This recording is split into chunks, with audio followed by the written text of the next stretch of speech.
Mga kapuso, mararating na ang 8 barangay sa Glan, Sarangani na na-isolate kasunod ng magnitude 7.8 na lindol nitong Lunes. Patuloy namang umaapela ng tulong, lalo na ng pagkain at tubig ang mga residente. Pero habang wala pa yan, sa bayanihan muna sila umaasa para mairaos ang pang-araw-araw na paumuhay. Mula po sa bayan ng Glan, nakatutok live si Maki Pulido. Maki! Diretso na nga ang biyahe mula General Santos City hanggang sa poblasyon ng Glan, Sarangani matapos ngang magdamagan na kumpunihin ng DPWH ang sirang kalsada.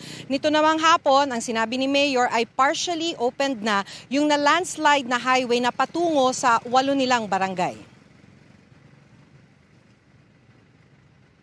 Nakatawid na hanggang sa poblasyon ng Glan, Sarangani ang 5 truck ng DSWD na naghatid ng relief goods para sa mga biktima ng lindol. Pinaglamayan ng DPWH ang pagkumpuni sa biyak na kalsada. Kaya mula alas 7 ng umaga kanina, nadaraanan na ito ng lahat ng klase ng sasakyan. Pero kahit nakakapasok na ang relief goods, may mga residente pa rin humihingi ng tulong sa gilid ng kalsada. Hindi naman daw kasi sila makapunta sa poblasyon dahil wala ng gas ang mga motorsiklo nila at masyadong malayo para lakarin. Aabuti naman ng 100 pesos ang balikang pamasahe. Kailangan po namin yung tubig. Yung deep well po, ang lumalabas ay putik. Ito po ay ilang araw nyo nang hawak? 2 araw, ma'am. Yan lang po, pagtsagaan na lang po, ma'am. Basta mabasa na lang yung bibig namin sa tubig, okay na sa amin. Yung mga barangay captains natin nagpuntahan na. So we have started already distributing relief goods to the barangays.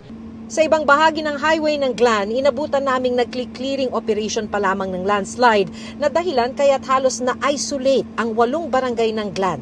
Para maabot ang 8 barangay mula sa poblasyon ng Glan, kailangang maglakad sa mabatong baybayin para malampasan ang landslide.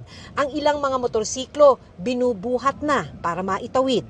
Kung low tide daw, tulad ngayon, ay malalakaran ito ng mga residente na gustong malampasan yung landslide dun sa may kalsada.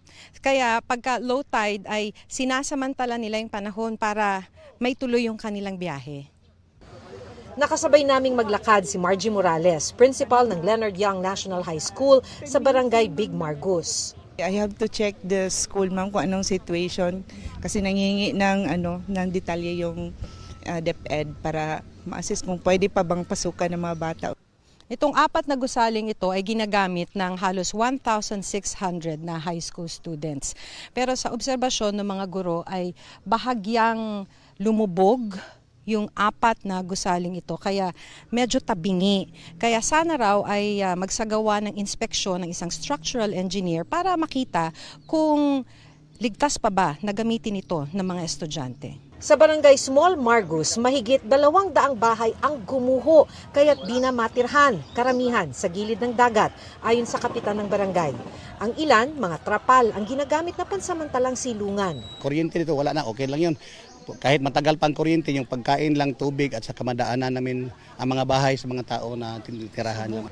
Walang mapagkakitaan ang maraming residente. Na landslide ang marami sa kanilang mga tanim sa bukid habang ang mga mangingisda hindi makalayag. Ang fuel, ma'am, hindi na makapasok dito, ma'am. Kaya mangingisda namin, ma'am, kailangan ng fuel kay sa makina, walang fuel. Kahit ngayon, ma'am, mga motor namin standby na kaya wala na nagbinta ng wala na, hindi man makapasok. Dahil wala pang nakakarating na tulong, na itatawid daw nila ang mga hamon dahil sa bayanihan.